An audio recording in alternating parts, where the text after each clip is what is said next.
जय हिंद।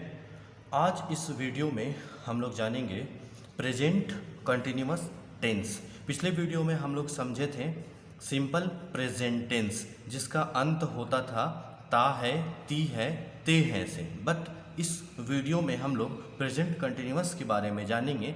इस वीडियो में हम लोग जानेंगे कि किसी भी लाइन का अंत में रहा है, रही है या रहे हैं आएगा। जैसे कि बाय एग्जाम्पल अगर हम लोग देखते हैं कि वह खेल रही है, देखिए यहाँ पे रही है आया, लड़की है इसलिए रही है आया।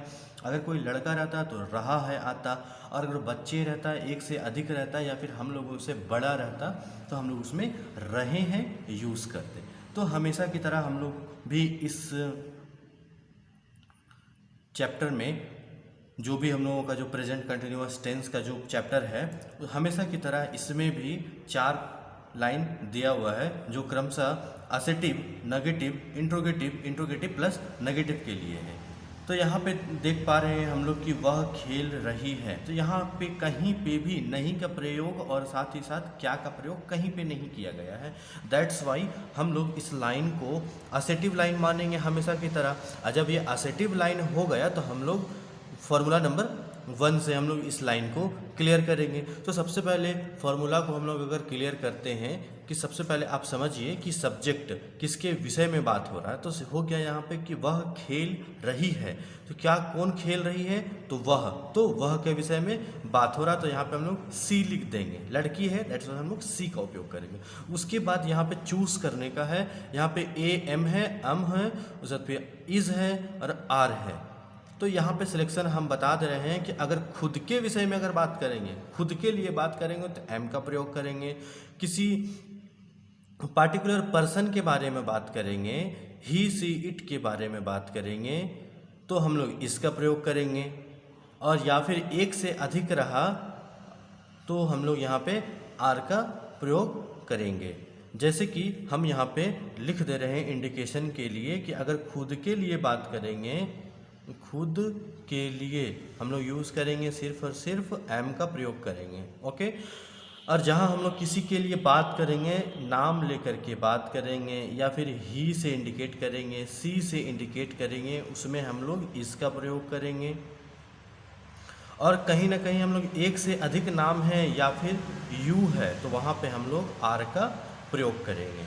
ये ध्यान रखने वाली बात है। ज़्यादा से ज़्यादा आप क्वेश्चन को सॉल्व करते हैं तो आपको ये अपरूपी याद हो जाएगा। याद करने की कोशिश कीजिएगा तो याद उम्मीद करते हैं कि बहुत लेट में होगा, लेकिन हो तो जाएगा याद, लेकिन बहुत लेट लगेगा। लेकिन आप एग्जाम्पल के थ्रू अगर याद कीजिएगा तो उम्मीद करते हैं कि 10-12 लाइन बना के ही आपको याद हो जाएगा। तो हम यहाँ पे चले आते हैं क्वेश्चन फॉर्मूला नंबर 1 में कि यहाँ पे डिमांड आया है सब्जेक्ट का, तो किसके विषय में बात हो रहा है, तो सी के विषय में बात हो रहा है। तो सी जो है देखिए, तो यहाँ पे इसका प्रयोग करने के लिए कहा गया है, तो यहाँ पे हम लोग सी के साथ इसका प्रयोग करेंगे क्योंकि सी के साथ हम लोग इसका प्रयोग यहाँ पे रूल में लिख दिया गया है। उसके बाद फिर वर्ब 4, तो खेलना वर्ब हो गया, उसका वर्ब 4 में हमेशा ing लगा हुआ रहता है। जो भी वर्ब है, जैसे रीड है वर्ब तो ing लगा हुआ रहेगा, रीडिंग।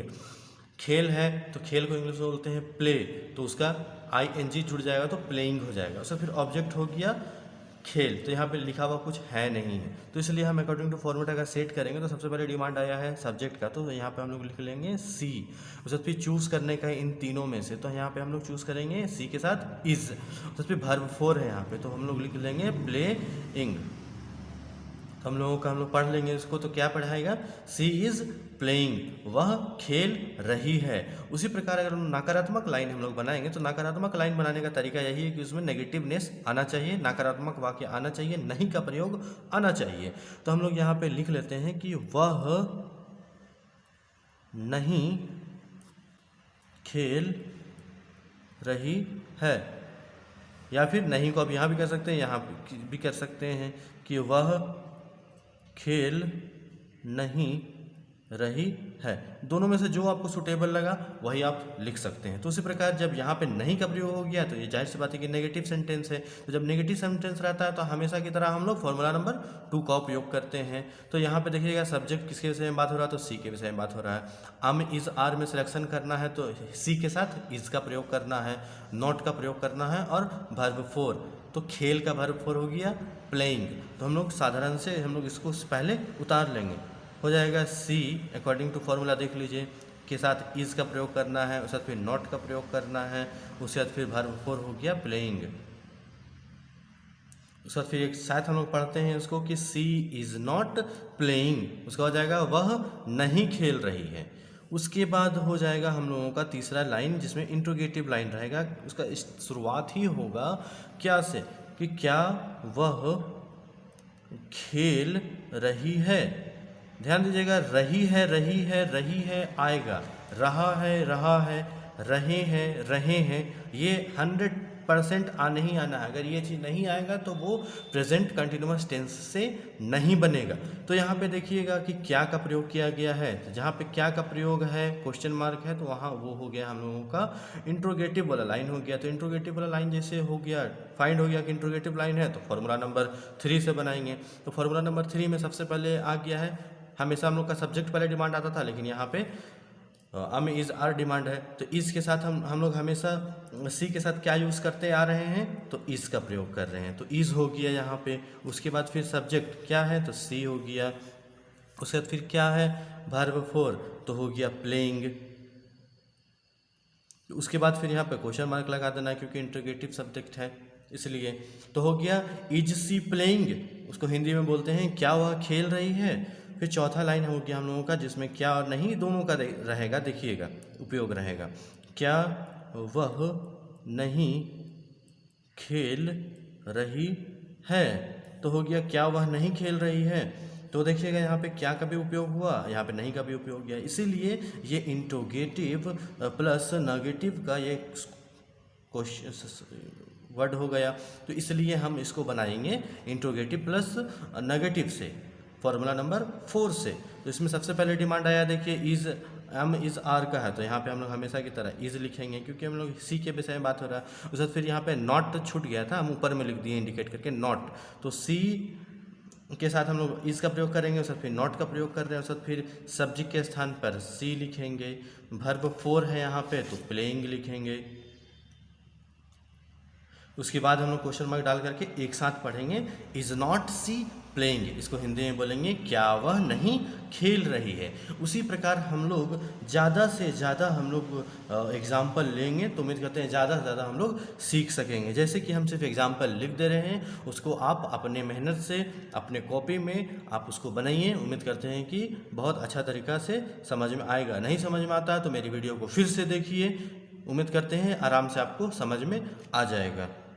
हम बहुत ही साधारण भाषा में समझा रहे हैं, जैसे कि राम किताब पढ़ रहा है। देखिए यहाँ पे रहा है आया, तो जाहिर सी बात है कि जहाँ पे रहा पे आया बात, तो वो हम लोगों का प्रेजेंट कंटिन्यूअस में आ गया। उसके बाद फिर हम लोग अगर तीसरा रहता है कि मेरी माँ बुला रही है, बुला रही है, तो जहाँ पे ये रही है आया, दैट मीन्स रही है आया, जहाँ पे आ गया वो लाइन हम लोगों का सही है।